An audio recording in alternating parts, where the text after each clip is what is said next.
என்னோட பாப்பா பிறந்து 30 டேஸ்ல மை மாம் passed away. என்னோட பாப்பாவோட நேமிங் செரிமனி கூட என் அம்மா கிடையாது. என்னால் அந்த பெயினை அக்செப்டே பண்ண முடியல.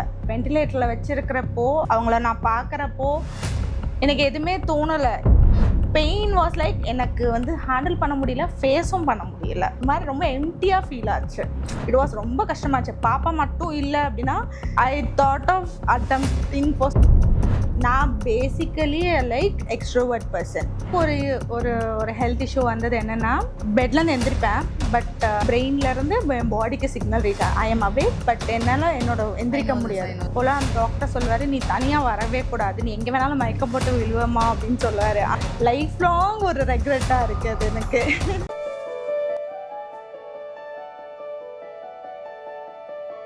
Welcome everyone to a brand new episode of Beyond the Laptop, the BTL show, மனிதர்களும் அவர்களின் வாழ்க்கை கதைகளும். Today I have a very special guest with me. என்னோட ரொம்ப நல்ல ஃப்ரெண்டு, என் கூட தான் ஒர்க் பண்ணுறாங்க. She is a team lead in our organization and ரொம்ப அழகான ஒரு மம்மி. சொல்லுங்க, நீங்க உங்களை பத்தி சொல்லுங்க நம்ம BTL வியூவர்ஸ்க்கு. Okay. Hi, I am Manu. எனக்கு IT experience is around 10 years. Okay. I have a 3-year-old kid. Okay. அப்புறம் நான் படித்தது காலேஜ் எல்லாம் படித்தது சென்னையில். எந்த காலேஜ்? SVC ஸ்ரீபெரும்புதூர். SVC முடிச்சதுக்கு அப்புறமா நான் கேம்பஸ்ல தான் பிளேஸ் ஆனேன். காக்னிசன்ட்ல ஃபர்ஸ்ட் பிளேஸ் ஆனேன். ஓகே. அதுக்கப்புறம் கோவிட்ல நான் இன்னொரு கம்பெனி மாறிட்டேன். That is current company. Basically நான் ட்ரிபிள் ஸ்டூடெண்ட். ஐடி கிடையாது அப்போ. ஓகே, பிளான் இல்ல. நான் இன்ஜினியரிங் ஃபோர்ஸ் பண்ணி தான் ஜாயின் பண்ணேன். எங்க வீட்ல 2 ஆப்ஷன் தான் கொடுத்தாங்க, ஈஸி ஒரு ட்ரிபிள். இது ரெண்டுல தான் ஏதாவது ஒன்று தான் எடுக்கணும் அப்படின்னாங்க. நான் என்ன பண்ணேன்னா, எனக்கு ரொம்ப டென்ஷன் ஆயிடுச்சு. நான் ரெஸ்ட் ரூம்ல போய் உட்காந்து அழுவ ஆரம்பிச்சிட்டேன். அப்புறமா மம்மி கூப்பிட்டுட்டு, உனக்கு எங்க தான் படிக்கணும் அப்படின்னா, எனக்கு அங்க படிச்சா எனக்கு எக்ஸ்போஷர் இருக்காது, நான் இவ்வளவு நாள் நான் வீட்டுக்குள்ளே வளர்ந்துட்டேன், நான் வெளியில போகணும். அக்கா சென்னையில SRMல படிச்சுட்டு இருந்தா. அப்போ அதனால நான் அங்கதான் போகணும் அப்படின்னு சொல்லிட்டு நான் சென்னைக்கு தான் நான் போகணும். நான் உங்களை ஃபீஸ் நான் டோட்ல தானே நான் போறேன். ஸோ அதனால எனக்கு சென்னையிலே நான் பாத்துக்கிறேன் அப்படின்னு சொல்லிட்டு சொன்னோம். என் மாமி சரி, நான் அப்பா கவுன்சிலிங் உள்ள அனுப்பல, நான் அக்காவை அனுப்பிச்சு விடுறேன் அப்படின்னு சொல்லிட்டு சொன்னாங்க. அதனால நானும் அக்காவும் மட்டும்தான் போனோம். போயிட்டு நான் SVCல எனக்கு ட்ரிபிள் இருந்தது, ட்ரிபிள் எடுத்துட்டு நான் வந்துட்டேன். ஓகே. அப்போ எனக்கு ஆக்சுவலா ட்ரிபிள் பத்தி பெருசாலாம் எனக்கு தெரியாது, but I hate physics. Okay. But I end up in triple. Okay. So அதனால 4 வருஷம் எல்லாம் முட்டி மோதி நம்ம நம்மளோட ஷோக்குள்ள போலாம். ஓகே. செக்மெண்ட் 1, செக்மெண்ட் 2, அப்புறம் செக்மெண்ட் 3. நடுவுல ஜென்சி வேர்டு. என்ன ஒரு அழகான ஃபாலோவர் பா. Okay, super. சோ செக்மெண்ட் 1 குள்ள போலாம். ஓகே. இப்போ நீங்க இன்ட்ரோல சொன்னதுலயே நிறைய நான் கேள்விப்பட்ட வார்த்தை அம்மா அம்மா அம்மா அம்மா இல்லையா? சோ நான் அதுல இருந்தே தொடங்குறேன். ஓகேங்களா? உங்களுக்கு growing up, when you grew up, அக்கா வேற இருந்திருக்காங்க. So it's more of a girl power வீடு அப்படிதான் இருந்திருக்கும். ஸோ growing up, ஃபர்ஸ்ட் உங்களுக்கு ஒரு இமோஷனல் சப்போர்ட்னா யாருன்னு நீங்க சொல்வீங்க உங்க சைல்ட்ஹுட்ல? மம்மி தான். இட் வாஸ் நாட் அக்கா ஆல்சோ? நோ. என் அக்கா இட் இஸ் லைக், அக்கா அவ வளர்ந்தது எல்லாமே கிராண்ட் பேரண்ட்ஸ் கூட தான் வளர்ந்தா. அப்படியா? நான் எப்போ நான் ஒரு 3rd standard, 1st standard to 3rd standard இருக்கும் போது அக்கா எங்க வீட்டுக்கே வந்தா. ஓகே. ஏன் அக்கானா தாத்தா பாட்டி கூட? அப்போ ஆக்சுவலா என் அம்மா அப்பா 2 பேரும் லவ் மேரேஜ். ஓகே. அது பட் ஆனா இருந்தாலும் ரிலேட்டிவ்ஸ் தான். பட் பெருசா ஃபேமிலி சப்போர்ட் கிடையாது. ஸோ அப்ப ஃபர்ஸ்ட் பிரெக்னெண்டா இருந்தப்போ என் மம்மி அவங்க அம்மா வீட்டுல தான் இருந்தாங்க. ஓகே. அதனால அப்படியே அங்க வளர்ந்தனால she grew up there. So bonding அங்க ஜாஸ்தி ஆயிருச்சு. அதுக்கப்புறம் நாங்க இந்த வீட்டுக்கு வந்ததுக்கு அப்புறம் செப்பரேட்டா வந்ததுக்கு அப்புறம் கூட அவ எங்களோட வர மாட்டா, அங்கேதான் இருப்பா. ஓகே, அவங்களுக்கு பாண்டிங் அங்க ஜாஸ்தி ஆயிடுச்சுங்கனால. Okay, fine. நைஸ். ஸோ இப்போ நீங்க சொன்னதுனால நான் இதை கேட்குறேன். மம்மி டாடி இப்படியே வளர்ந்துட்டீங்க இல்லையா? அப்போ உங்களுக்கு அட்ராக்ஷன் ஃபுல்லா உங்க மேலதான் இருந்திருக்கும், அட்டென்ஷன் ஃபுல்லா உங்க மேல இருந்திருக்கும். After marriage how did you handle it? ஏன்னா நான் எப்பவுமே ஒரு சென்டர் ஆஃப் அட்ராக்ஷனா இருந்திருக்கேன். மேரேஜ்ல போனா you are not the centre of attraction. நீங்க இன்னொருத்தவங்க வீட்டுக்கு போகணும், you will have to adapt to their இது. how did you handle that? ஆக்சுவலாக அந்த அட்ராக்ஷன் சென்டர் ஆஃப் அட்ராக்ஷன்லாம் எப்போனா காலேஜ் முடிச்சேன்னு போயிடுச்சு. ஏன்னா வந்து நான் வந்து தனியாக என்ன எங்கள் வீட்டில் பயந்தாங்க, தனியாக ஒன்றுமே பண்ண மாட்டா, இவங்களுக்கு ஒன்றுமே தெரியாது, எல்லாரும் ஏமாத்திடுவாங்க அந்த மாதிரிலாம். But SVC is my turning point. ஏன்னா அது நான் ரொம்ப இண்டிபெண்டாக ஃபர்ஸ்ட் இயர் ஃபுல்லாக நான் அழுவேன், நான் வீட்டுக்கு போகணும் அப்படிங்கிற மாதிரி அழுவேன். பட் அதுக்கப்புறம் செகண்ட் இயர்ல வந்து நான் என்ன இது பண்ணா, இது நான் எடுத்த டெசிஷன், யாரும் என்ன இன்ஃப்ளூயன்ஸ் பண்ணல, நான் எடுத்த டெசிஷன். பட் நான் இதுக்காக வந்து கண்டிப்பா நான் இங்க சர்வே ஆகணும். ஸோ அதனால வந்துட்டு அந்த ஒரு மைண்ட் வச்சுதான் நான் வந்து எல்லாத்தையும் நானே பார்த்துக்க ஆரம்பிச்சேன், நானே இது பண்ண ஆரம்பிச்சேன். அண்ட் இனி அதுக்கப்புறம் என்ன ஆயிடுச்சு அப்படின்னா, என் அம்மா அப்பாவை பொறுத்த வரைக்கும் okay, she will handle anything on her own, adjust பண்ணிக்குவா, எல்லாத்தையும் அடாப்ட் பண்ணிக்குவா, ஒன்னி இண்டிபெண்டா இருக்கு, உனக்கு எல்லாமே தெரியும், ஸோ அதனால ஒன்னி பாத்துக்குவ, அவ்வளவுதான்.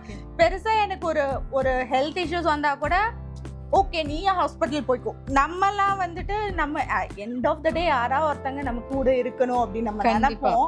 பட் ஆனா வந்துட்டு எண்ட் ஆஃப் த டே நான் முக்காசி நானே போக ஆரம்பிச்சது, இதெல்லாம் பண்ண ஆரம்பிச்சோன்னா அவங்க வந்துட்டு சரிப்பா நீயே போயிட்டு வந்துரு, அவ்வளவுதான் அந்த மாதிரி விட ஆரம்பிச்சாங்க. ஸோ ஆனா எனக்கு என்ன ஆயிடுச்சுன்னா, நான் சின்ன வயசுல என்ன அவ்வளோ டேக் கேர் பண்ணாங்க, இப்போ அந்த இது எதுவுமே இல்லை அப்படிங்கிற ஒரு விஷயம். அதுக்கப்புறம் நானே அடாப்ட் ஆக ஆரம்பிச்சேன். ஓகே ஃபைன் அப்படின்னு. 4 வருஷம் டிகிரியில் ஏதாவது இன்சிடென்ட் இருக்கா where you felt like okay என்னால் இதுக்கு மேலே தனியாகவே எதுவுமே ஹேண்டில் பண்ணிட முடியும் அப்படின்னு ஏதாவது இன்சிடென்ட்ஸ் இருக்கா? எனக்கு இந்த சென்னையில் வந்து எங்களது வந்து 75% day scholars. They all are from PSBB, SBOA, அந்த ஸ்டாண்டர்ட் ஆஃப் பீப்புள். அவங்களோட கோப் அப் பண்றதுக்கு எனக்கு ரொம்ப கஷ்டமா இருந்தது. எனக்கு கம்யூனிகேஷன் ரொம்ப பெரிய பிரச்சனையா இருந்தது. அவங்க பேசுற இங்கிலீஷ்க்கு எனக்கு வந்து இல்ல. சோ அதனால அது வந்து எனக்கு ரொம்ப வந்து ஹேண்டில் பண்ணீங்க இதா இருந்தது. ஆனா எனக்கு என்னன்னா ஐம் குட் அட் கிராமர். ஒரு சீனியர் அந்த ட்ரைனிங்ல வந்துட்டு என்ன சொன்னாங்க அப்படின்னா, if you want to talk in English, think in English அப்படினாங்க. அதுக்கப்புறமா தான் I started thinking in English. Okay. அதுக்கப்புறம் என் கம்யூனிகேஷன் ஸ்டெபிலைஸ் ஆச்சு. அதுக்கப்புறம் என்னோட ஃபியர் போச்சு. அதனால தான் I got into placement. Because that's a big challenge இல்ல, கம்யூனிகேஷன் இல்லனா you not able to get the role. நான் எங்களோட மார்க் பிளேஸ்மென்ட்ஸ் அப்பெல்லாம் நாளா அவங்களுக்கு ஃபீட்பேக் கொடுத்தது improve your communication. நான் ஓகே பண்ணி வந்தது அது. Super. So nice. Okay, that's very nice. With that, we are coming to the end of segment 1. That we are going to the segment 2. ஓகேங்களா? நீங்க நிறைய பேசும்போது சொன்னது வந்துட்டு மம்மி இல்லையா? So sometimes லைஃப்ல வந்துட்டு ஜாய், கிரீஃப் எல்லாமே ஹேண்ட் இன் ஹேண்ட் போற மாதிரியான சிச்சுவேஷன்ஸ் வரும்போது how do you handle things? Because I know you personally, I know the story.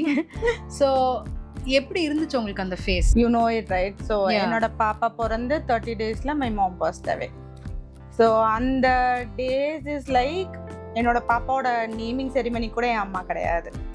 அம்மா வந்து வீடியோ கால்ல தான் வந்து பாப்பாக்கு வந்து காதல நேம் சொன்னாங்க. என்னால் அந்த பெயினை அக்செப்டே பண்ண முடியல.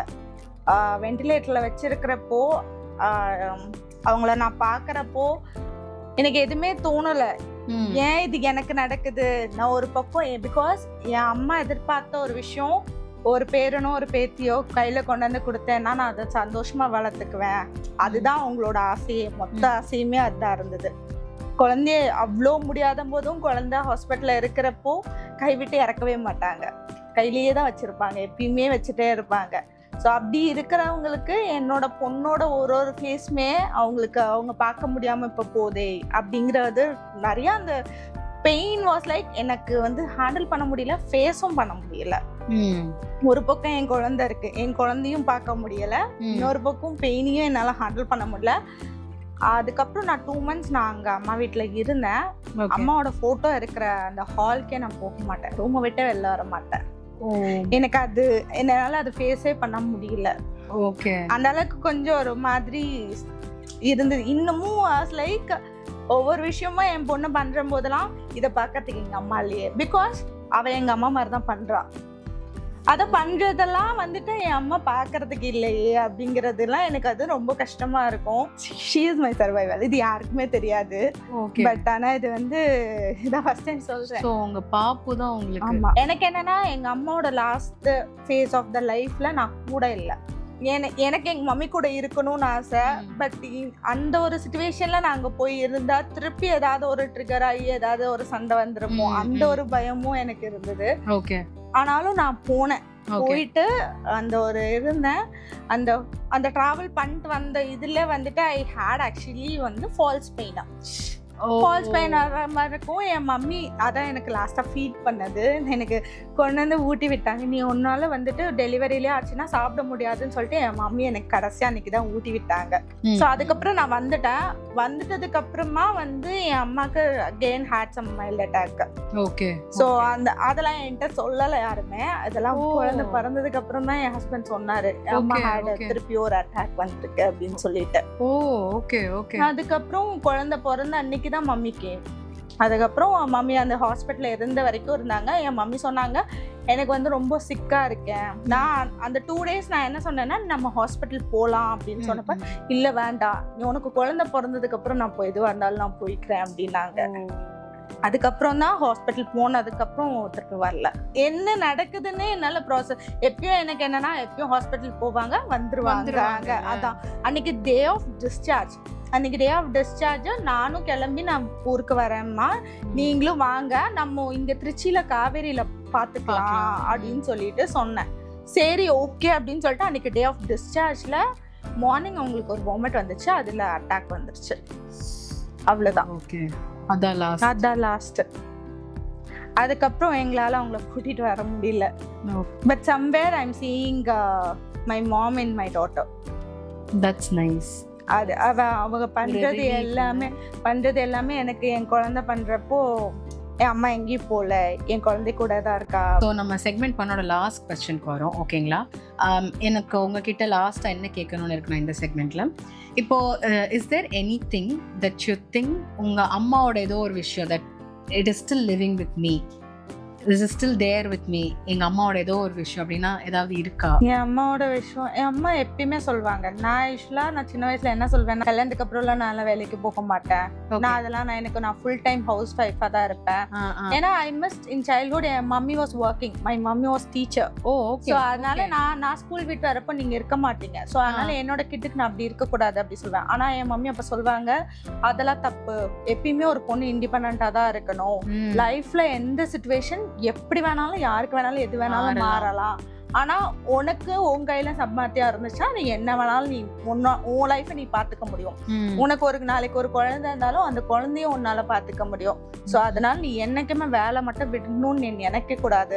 எனக்கு ஏன்டா நம்ம வேலைக்கு போறோம் அப்படிங்கிற ஒரு தாட் வந்தாலும் என் அம்மா சொன்ன ஒரு வார்த்தை வரும், அந்த ஞாபகம் வரணும்னா எஸ். அதனாலதான் நான் வந்து I push myself to go. அந்த ஒரு விஷயம் என்னைக்குமே ஃபைனான்சியலா நீ யாருக்கு இண்டிபெண்டன்ட்டா இருக்கணும்ங்கற ஒரு விஷயம், that is what is staying with you. Okay, nice. Super. That's a very strong message. So with that we are coming to the end of segment 1. Very nice. Thank you. Segment 2 குள்ள போலாமே. சிரிச்சிட்டே போலாமே. இப்போ நீங்க சொன்னீங்கல்ல like 300 kilometres travel பண்ணேன், நான் அங்கேருந்தே வரோம். செக்மெண்ட் 2ஓட ஃபர்ஸ்ட் கொஸ்டின் அங்கே தான். என் வீடு திருச்சியில் இருக்குது, என் ஆஃபீஸ் சென்னையில் இருக்குது, எனக்கு வாரத்துக்கு 2 நாள் ஆஃபீஸ் வந்து போகணும்.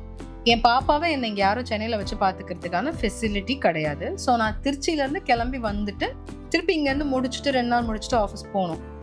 How is this entire episode like? ஏன்னா ப்ரெக்னென்சி ஆகியிருக்கு, உடம்புல நிறைய சேஞ்சஸ் நடந்திருக்கும். And in spite of all of that what keeps you going?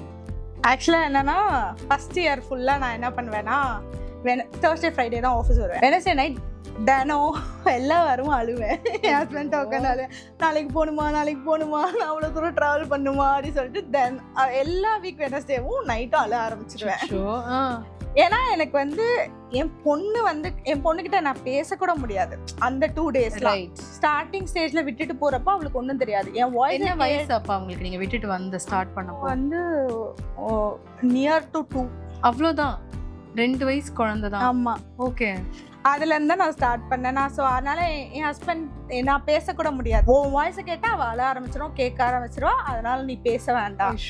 அந்த மாதிரி அந்த 2 நாள் என் பொண்ணை பார்க்க முடியாது, எதுவும் பண்ண முடியாது, பேசக்கூட முடியாது. அதெல்லாம் எனக்கு ரொம்ப கஷ்டமா இருக்கும். அதனால நான் வெனஸ்டே ஆனா உட்காந்து அழ ஆரம்பிச்சிருவேன். பட் இருந்தாலும் அதுக்கப்புறம் என்ன ஆச்சுன்னா, நான் basically like extrovert person. Okay. ஆனா நான் அதுக்கப்புறம் வந்து நான் ரொம்ப ஆம்பிவர்ட் ஆயிட்டேன். நான் வந்து யாராவது பேசினாதான் நான் பேசுவேன், அந்த மாதிரி ஒரு இதுக்குள்ள நான் போக ஆரம்பிச்சேன். ஓகே. அதுக்கப்புறமா தான் இல்ல இது நான் கிடையாது அப்படின்னு சொல்லிட்டு நான் ஒரு செல்ஃப் ரியலைசேஷன் பண்ணதுக்கு அப்புறம் தான் நான் எல்லாத்திட்டையும் பேச ஆரம்பிச்சேன் ஆஃபீஸ்ல. ஓகே. அதுக்கப்புறம் தான் ஓகே அப்படி சொல்லிட்டு இப்ப எனக்கு என்னன்னா ஆஃபீஸ் வர்றது எனக்கு பிடிச்சிருக்கு. ஐ எம் பீயிங் மை செல்ஃப். எனக்கு ஆஃபீஸ்க்கு வரப்போ ஐ am being my self. Okay. இப்போ என் குழந்தையும் அண்டர்ஸ்டாண்ட் பண்ணிட்டா. அம்மா போனா 2 நாள்ல வந்துவா. அதெல்லாம் மெயின் ரீசன் ஆஃபீஸ் வரதுக்கு I am being myself. That is there. அது எனக்கு ரொம்ப நாள் கழிச்சு எனக்கு அந்த அந்த ஃபேஸ் ஆஃப் லைஃப்ல நான் இருக்கேனா, ஸோ அதனால எனக்கு அது ரொம்ப பிடிச்சிருக்கு. ஸோ எனக்கு ஒரு ஒரு ஒரு ஹெல்த் இஷ்யூ வந்தது என்னன்னா, எனக்கு நான் பெட்ல இருந்து எந்திரிப்பேன், பட் என்னால எந்திரிக்க முடியாது. ஸோ என்னோட பாடிக்கு சிக்னல் ரீச் ஆகல. அதாவது பிரெயின்ல இருந்து என் பாடிக்கு சிக்னல் ரீச் ஆகும். ஐ எம் அவேக், பட் என்னால என்னோட எந்திரிக்க முடியாது. அதுக்கு நான் குளோபல்ல தான் ட்ரீட்மெண்ட் எடுத்தேன். அப்போலாம் அந்த டாக்டர் சொல்லுவாரு, நீ தனியா வரவே கூடாது, நீ எங்க வேணாலும் மயக்கம் போட்டு விழுவமா அப்படின்னு சொல்லுவாரு. ஆனாலும் இல்ல, அதுக்கப்புறம் நான் அக்கா கிட்ட சொன்னேன், ரெகுலரா நீ வந்து மெடிசின்ஸ் எடுக்கணும் அது மாதிரிலாம் சொன்னும்போது எனக்கு மெடிசின்ஸ்னாவே பிடிக்காது. சின்ன இதுல இருந்தே மெடிசின் சாப்பிட பிடிக்காது. ஓகே. அப்புறம் அக்கா வந்துட்டு ரிலேட்டிவ்ஸ்குள்ள வி கேனாட் டூ கவுன்சிலிங் அப்படின்னு சொல்லிட்டு அவ ஃப்ரெண்டை ரெக்கமெண்ட் பண்ணி அவங்க எனக்கு தெரப்பி கொடுத்தாங்க, எல்லாம் பண்ணாங்க. மெடிசன் இப்போ கம்ப்ளீட்டா ஸ்டாப் பண்ணிட்டீங்க? மெடிசன் நான் அதுக்கு அந்த 1 month தான் எடுத்தேன், அதுக்கப்புறம் எடுக்கல. Okay then. ஆமா. Fine fine. ஐயோ பயங்கரமா அடிச்சு புடிச்சு வந்திருக்கீங்க போல இருக்கே. அதெல்லாம் நிறைய ஒரு அனுபவம் பார்க்கும்போது எனக்கு இது எதுவுமே தெரியல. நான் அனுபவம் பார்த்தேன்னா எப்படி இருக்கும், ஒரு ஹாப்பியான அனுபவம், ஜாலியான அனுபவம், அது மட்டும் தான் நாங்கெல்லாம் பாக்குறோம். பட் எல்லாம் இவ்வளோ ஸ்ட்ரகிள் பண்ணி என்னோட கசனுக்கு மட்டும்தான் என்னென்ன லைஃப்ல கோ த்ரூ பண்ணேன், என்னென்ன ஃபேஸ்ல எப்படி இருந்தேன், அதுல எல்லாத்துலயும் பிடிச்சி வச்சு இழுத்து வச்சு கொண்டு வந்தது எல்லாமே அவளுக்கு தான் தெரியும். Okay. You didn't give up? No. உங்களுக்கு தோணலையா ஒரு பிரேக் எடுக்கலாம் இது? நோ. ஏன்னா பிகாஸ் அந்த ஃபேஸ்ல தான் எனக்கு வந்து I got one award in that office. Okay. அந்த ஃபேஸ்ல தான் நான் ஆட்டோமேஷன்ல நான் க்ரோ அப் ஆனேன். ஓ, யூ அப்ஸ்கில்ட் யுவர் ஓன் செல்ஃப். அந்த ஃபேஸ்ல தான் நான் பண்ணேன். அந்த ஃபேஸ்ல தான் நான் அந்த அவார்டு எனக்கு எக்ஸம்ப்ளரி பெர்ஃபார்மன்ஸ் அவார்டு எனக்கு கொடுத்தாங்க. அந்த அவார்டுல எனக்கு வந்து that means a lot to me. Of course இல்ல, somebody was going through that. ஆமா. அந்த விஷயம் வந்து எனக்கு வந்து அது ஒரு ஸ்பார்க். ஆமா, அது ஒரு ஸ்பார்க். எனக்கு போயிட்டே இருக்கணும், பண்ணணும் அப்படின்னு சொல்றேன். you know what, I'm zero with coding. ஆனாலும் வந்து யூனோ நான் காலேஜ் படிக்கிறப்போ என்னோட ஊப்ஸ் சப்ஜெக்ட்ல ஐ காட் அரியர். அதான் கேட்டேன், எப்படி சம்பந்தமே இல்லாம ட்ரிபிள் எடுத்தீங்க, அரியர் இருந்துச்சா? ஏன்னா அந்த அந்த क्वेश्चन பேப்பர்ல ஃபுல்லா கோடிங் கேட்டிருந்தா, நான் படிச்சதெல்லாம் தியரியாவது எழுதிடலாம், கோடிங் சுத்தமா எழுத முடியாது. ப்ரோகிராம்ஸ் தான் எழுதணுமே, எழுத முடியாது. அப்ப என்னோட ஐடி பேட்ச்ல ஒரு பொண்ணு எனக்கு சொல்லி கொடுத்தா, நீ வந்து இப்படி பிளைண்டா படிக்க கூடாதுமா, கோடிங்கிறது ஒரு கான்செப்ட், அதை நீ அண்டர்ஸ்டாண்ட் பண்ணணும். அப்படின்னா அண்டர்ஸ்டாண்ட் மண்டலி. Okay okay. அதெல்லாம் பண்ண அப்படி இருந்த அனுதான் இன்னைக்கு ஆட்டோமேட் பண்ணி அவார்ட் வாங்கி. ஆமா, வேற லெவல். கேட்கவே இன்ஸ்பைரிங்கா இருக்கு. அந்த விஷயனால தான் I was pushing to go to office. ஏன்னா அந்த ஒரு இடத்துல மட்டும்தான் நான் எனக்கு எப்படின்னா, ஒருவேளை அந்த அவார்டு இல்லைன்னா உங்களுக்கு அந்த ஒரு ஸ்ட்ராங் ஹோல்டு ஒன்று மிஸ் ஆயிருக்கும்ல. அவார்டை விட அங்க இருந்த பீப்புள், என்னோட ஆலை ப்ராஜெக்ட்ல இருந்த பீப்புள் என் சுத்தி என் பிளேஸ் எப்பயுமே கலகலன்னு இருக்கும். இந்த சிரிப்பு சத்தம் கேட்டுட்டே இருக்கும். என்னோட டெவலப்பர் மேனேஜர் உண்டு, டெஸ்டிங் மேனேஜர் உண்டு, தனித்தனி உண்டு. ஆக்சுவலா என்னோட டெவலப்பர் மேனேஜருக்கு என் டெஸ்டிங் பீப்புள் எல்லாம் சேர்ந்து இருக்க கூடாதுங்கிற ஒரு மைண்ட் செட் அவருக்கு இருக்கும். But I will be like whoever it may, நீ டெவலப்பரா இரு, டெஸ்டிங்கா இரு, அது வந்து நமக்கு ப்ரொஃபஷனல் வைஸ். பர்சனலா you are a people, I am also a people. So அதனால நான் ஒரு எப்பயுமே வந்து ஒரு பாண்ட் கிரியேட் பண்ணி விட்டேன். அதனாலயே அவர் என்னை வந்து அவார்டையும் கொடுத்து ரிலீஸும் பண்ணி விட்டாரு. நீ போமா, நீ இருந்தாலே இது ஒர்க் அவுட் ஆகாதுன்னு அனுப்பிச்சு விட்டாரு. Okay okay, nice. எனக்கு உங்ககிட்ட நெக்ஸ்ட் என்ன கேட்கணும்னு இருக்குன்னா, ஏதாவது ஒரு இடத்துல உங்களுக்கு தோணி இருக்கா, like you know I have become my own support system, எனக்கு வந்து யாரையும் ரிலை பண்ண முடியாது, I have to rely on me அப்படின்னு உங்களுக்கு தோணுன ஏதாவது மொமெண்ட்ஸ் இருக்கா? எல்லா இடத்துலயுமே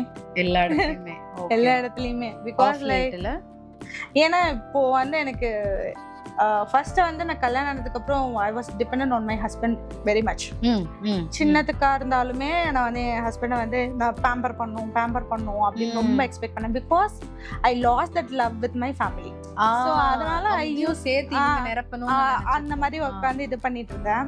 அதுக்கப்புறமா ஐ ஸ்டார்டட் லைக் ஓகே, அது வந்து இட் இஸ் லைக் எல்லா டைமும் நம்மளால எக்ஸ்பெக்ட் பண்ண முடியாது, கிடைக்காது. பட் நீ have to go on your own only first அப்படிங்கிற மாதிரி நம்ம தான் பாத்துக்கணும், வேற யாரும் பாத்துக்க முடியாது அப்படி சொல்லிட்டு தான் நான் அதுக்கப்புறம் ஓகே ஃபைன் அப்படிங்கிற மாதிரி. And you have become your own support now. Yes. You can rely on your own self in the situation you may. எல்லா சிச்சுவேஷன்லயும். So nice. So said that, அடுத்த क्वेश्चन எனக்கு என்னன்னா, இப்போ இந்த எக்ஸ்பீரியன்ஸ் எல்லாம் உங்களுக்கு இருக்குல்ல, now how has the approach of raising your daughter changed? Because you've been through so much. இப்போ இது வந்து முன்னாடி இருந்த அனுவா இருந்தா நான் வேற மாதிரி ரேஸ் பண்ணிருப்பேன் என் பிள்ளைய. இப்போ you are all together on a different mindset இல்லையா? இப்போ நீங்க உங்க பிள்ளைய வளர்க்கும்போது you think this would have changed அப்படின்னு உங்களுக்கு தோணுதா? என் பொண்ணை வந்து நான் ரொம்ப ஸ்ட்ராங்கா வளர்க்கணும், இண்டிபெண்டண்டா வளர்க்கணும், அண்ட் எந்த ஃபியருமே இருக்கக்கூடாது அவளுக்கு. ஈவன் ஒரு பூச்சி கூட அவ வந்து பயப்படக்கூடாது, அந்த ஒரு மாதிரி நான் வளர்க்கணும். அதுதான் என்னோட மென்டாலிட்டி. அண்ட் முன்னாடி இருந்த அணுவா இருந்திருந்தேன்னா நான் ரொம்ப பேம்பர் பண்ணி வளர்த்திருப்பேன். இப்ப இருக்க அணு வந்து she has to be on her own. எல்லா விஷயத்துலயும் அந்த டோன் செட் பண்ணிருக்கீங்க. அந்த அப்படிதான் நீ இருக்கணும் அப்படின்னு சொல்லி அவ வந்து அதனாலதான் இப்ப நான் வந்து என்ன சொல்வேன்னா, நீ எதுக்குமே வந்து அம்மா விட்டுட்டு எல்லாம் நான் உன்னை போக மாட்டேன், எங்க இருந்தாலும் அம்மா கூட வந்துருவேன். சோ அதனால நீ வந்து அம்மா இல்ல அம்மா வேணும் நீ அழக்கூடாது. ஓகே, எனக்கு வேணும்னா எப்படி வேணாலும் நம்ம கனெக்ட் பண்ணலாம், நம்ம பேசலாம், நம்ம பாத்துக்கலாம். சோ அதனால நான் அம்மா எப்படியா இருந்தாலும் எங்க போனாலும் நான் இருக்கேன், பயப்படாத. Okay, with that we are coming to end of segment 2. the segment 3 போறதுக்கு முன்னாடி என்ன பண்ணுவோம்? கேம். Game time. உங்களுக்கு நான் எடுத்துட்டு வந்திருக்கிற வேர்ட் வந்து drip. DRIP. drip is something as dripping off. அது என்ன வேணாலும் இருக்கலாம், சம்பந்தமே இல்லாத ஒரு அர்த்தம் என்ன தெரியுமா? Fashion on point. Fashion on point, நல்ல ஒரு சென்ஸ் ஒண்ணும் தெரியல. ஐயோ, இந்த ஜெனரேஷன் ஹேண்டில் பண்றது கஷ்டமே. ஜென்சி ரிஜெக்டட் நம்ம. Okay, with that we'll go to segment 3. so segment 3ல நான் உங்ககிட்ட கேட்க வேண்டிய first question, இன்னைக்கு உங்களோட யங்கர் செல்ஃப் ஓகேவா, இப்போ ஒரு 10th standard 11th standard அனு வந்து இன்னைக்கு உங்களை பார்த்தாங்கன்னா what do you think she'll tell you? You have become stronger. Okay, because you said this, நான் என்னோட நெக்ஸ்ட் இப்படி கேட்குறேன். see what part of life did it force you to become this strong? என்ன வந்து எல்லாத்தையுமே நீ அட்ஜஸ்ட் பண்ணிக்கவ, நீ adapt பண்ணிக்கவ, எந்த ஒரு situation you will handle it அப்படி சொல்லி எனக்கு ஒரு ட்ரேட்மார்க் கொடுத்து எல்லாத்தையும் அட்ஜஸ்ட் பண்ணி தான் போகணும்.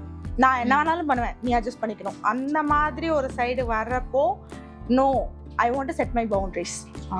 அங்கதான் ஐ ஸ்டார்டட் பிகமிங் ஸ்ட்ராங்கர். அப்புறம் நிறைய பாட்டு கேட்பேன் வித் லவுட் சவுண்ட். அந்த ஒரு விஷயம் மட்டும்தான் எனக்கு வந்து அது எல்லாத்துல இருந்தும் பண்ணி விடுமா? ஸோ இன்னைக்கு உங்களுக்கு ஹாப்பினஸ்னா அப்போ என்ன சொல்வீங்க? டேர்ம்ஸ் மாறி இருக்கும் இல்லையா? அன்னைக்கு ஒன்று இருந்துச்சு, யூ சோஸ் பீஸ். இன்னைக்கு ஹாப்பினஸ்னா என்ன ஃபீல் பண்ணீங்கன்னா நீங்க ஹாப்பினஸ்னா இன்னைக்கு ஹாப்பியா இருக்கேன்ப்பா அப்படின்னா அது என்னவா இருக்கும் அப்படின்னு என்னோட ஹஸ்பண்டோட வெளில போறது பிடிக்கும். என் ஹஸ்பண்டோட அதுவும் நைட் வெளியில போக எனக்கு வந்து பிடிக்கும். so nice. we'll go for tea. அது வந்து பாப்பாவை தூங்க வச்சுட்டு அப்படி வந்து நானும் என் ஹஸ்பண்ட் மட்டும் அந்த 10 o'clock மேல போறப்போ அந்த கூல் பிரீஸ் அவர் கூட வண்டியில போறது ரொம்ப பிடிக்கும். and one more is என்னோட பாப்பாவோட Haq. she will not kiss me at all. She don't like kissing people. She's exactly like my mom. Okay, so adanaala but I will ask her, I will please her, or I will scold her. மூணு மாடுலேஷன்ல கேட்டு அவ கிட்ட இருந்து kiss வாங்குவேன் and hug வாங்குவேன். என் பொண்ணு புடிச்சு வைக்கலாம் முடியாது, ஒரு few seconds கூட அவளை புடிச்சு வைக்க முடியாது. ஓகே இருந்தாலும் வந்துட்டு அந்த நான் இன்னைக்கு வீட்டுக்கு போனா அந்த 2 days கழிச்சு நான் வீட்டுக்கு போனேன்னா என்ன டைமா இருக்கட்டும், 4 o'clock இருக்கட்டும் 3 o'clock இருக்கட்டும், போனேன்னா அம்மா வந்துட்டேன் லேக்கி அப்படி சொன்னா போதும் என் பொண்ணு எந்திரிச்சிடுவா. எவ்வளோ தூக்கத்துல இருந்தாலும் எந்திரிச்சு வந்து என்னை கட்டி பிடிச்சிக்குவா. அந்த ஒரு ஃபீல், அதை வந்து தட் ஹீல்ஸ் மீ மோர். இதெல்லாம் என்ன டிராவல் பெயின், இதெல்லாம் என் பொண்ணு போதும் எனக்கு. என் பொண்ணு என் ஹஸ்பண்ட் போதும், வேற எதுவும் வேண்டாம். Every person can heel on their own. ஆனா அது எப்படி, என்ன ஒரு விஷயம் என்ன ஏதுன்னு கண்டுபிடிச்சிட்டா மட்டும் போதும். ஆனா அதை கண்டுபிடிக்கிறது ரொம்ப கஷ்டம். பட் அந்த டைம் எடுத்து நீங்க அதை பண்ணிட்டீங்கன்னா you are there. Yes super. So நீங்க நம்ம BTL வியூவர்ஸ்க்கு சொல்லுங்க, if you know to another woman மாதிரி, women to women, like somebody who is emotionally exhausted but you know அடுத்த நாள் பார்த்துக்கலாம், ஓடிடலாம் அந்த மாதிரி யோசிக்கிற ஒரு women இருக்காங்க அப்படின்னா what will you tell them? Set boundaries. அது வந்து ஹெல்தியா பண்ணுங்க, ஹெல்தியா பண்ணணும். தட் யாரையும் ஹர்ட் பண்ணணும். So if you are in relationship, if you are in a marriage relationship or இல்ல இது ஒரு அம்மா வீட்ல பேரண்ட்ஸோட இருக்கீங்களா கூட, எல்லா இடத்துலயும் you don't have to be emotional. Correct. You don't have to be emotionally available for everyone. உனக்கான ஒரு லைஃப் இருக்கு, அதையும் நீ வாழணும். ஸோ அதனால அதை நீ வாழணும்னா you have to set healthy boundaries. கண்டிப்பா அதை நீங்க பவுண்டரி செட் பண்ணா மட்டும்தான் அடுத்த வித போற போது நீ எக்ஸாஸ்ட் ஆக மாட்ட. ஐ அம் ரன்னிங் ஃபார் மை செல்ஃப், அந்த ஒரு விஷயம் வரணும். and if you are practicing this already, I think உங்க பொண்ணும் அதை வந்து கிளியரா எடுத்துப்பாங்கல்ல, பண்ணணும். என் பொண்ணுக்கு நான் சொல்றது ஒரு விஷயம், எண்ட் ஆஃப் த டே எல்லாரும் உன் கூட தான் இருப்போம். கரெக்ட். பொண்ணோட ஷீஸ் ரொம்ப அட்டென்ஷன் சீக்கிங் தான், பட் ஸ்டில் வந்துட்டு இங்க தானே இருக்கேன், எப்பனாலும் நீ வந்து என்ன பார்க்கலாம், எப்பனாலும் I am there for you. அதுக்காக வந்து நசன்னு இது பண்ணிட்டு அம்மா கூடயே இருக்கணும், அம்மா இது பண்ணணும், அம்மா பேம்பர் பண்ணணும் அப்படிலாம் இருக்கக்கூடாது. நான் என் பொண்ணுக்கு வந்து என்ன ஆகுதுன்னா, ஈவன் இப்போ அவளுக்கு ஒரு ஹை ஃபீவரா இருந்தா கூட மெடிசன் கொடுக்குறப்ப அம்மா காலையில எழுந்திரிச்சு சரியாயிடுமா அவளே சொல்வா. அது வரைக்கும் சரி, ஐ ஃபீல் லைக் நான் என் பொண்ணை நல்லதான் வளர்க்குறேன், நான் அவளை வந்து கரெக்டாக தான் வளர்த்துருக்கேன் அப்படிங்கிறது. ஏன்னா அந்த ஒரு கான்ஃபிடென்ஸ் இருக்கணும். நான் சிக்கா இருக்கிறப்போ ஐயோ என்னை பார்த்துக்கிறதுக்கு 4 பேர் இல்லையா, என்னை இது பண்ணனா ஹீல் ஆக மாட்டேனே அப்படியே யோசிச்சுட்டே இருந்தானா நம்மளுக்கு ஹீலே ஆகாது. ஸோ அது வந்து என்னன்னா, மெடிசன் எடுத்துக்கிற நீ தூங்கி எந்திரிச்சேன்னா கண்டிப்பா சரியாயிடும் அப்படின்னு சொல்லிட்டோம். அவளுக்கு சரியாகலைன்னா கூட மார்னிங் அவளை சொல்லுவா, அந்த மாதிரி அம்மா எனக்கு காய்ச்சல் சரியாயிடுச்சுமா அப்படி சொல்லுவா. ஓகே. இருந்தாலும் அந்த அந்த அப்புறம் இது ஒரு பெரிய ஷிஃப்ட் இல்ல மைண்ட் செட்ல. Correct. Okay, that's so nice. Last message was very nice, setting boundaries. Yes. And நான் க்ளோசிங் லைனா என்ன எடுத்துட்டு வரேன்னா, நமக்கு மீண்டு வர்றது அப்படிங்கிறது வந்துட்டு இப்போ அனு சொன்னதை வச்சு நான் என்ன எடுத்துக்கிறேன் அப்படின்னா, மீண்டு எழுதுங்கிறது இஸ் நாட் ஆல்வேஸ் லவுட். நான் வந்து இதை பண்ணிட்டேன் அதை பண்ணிட்டேன்லாம் இல்லை.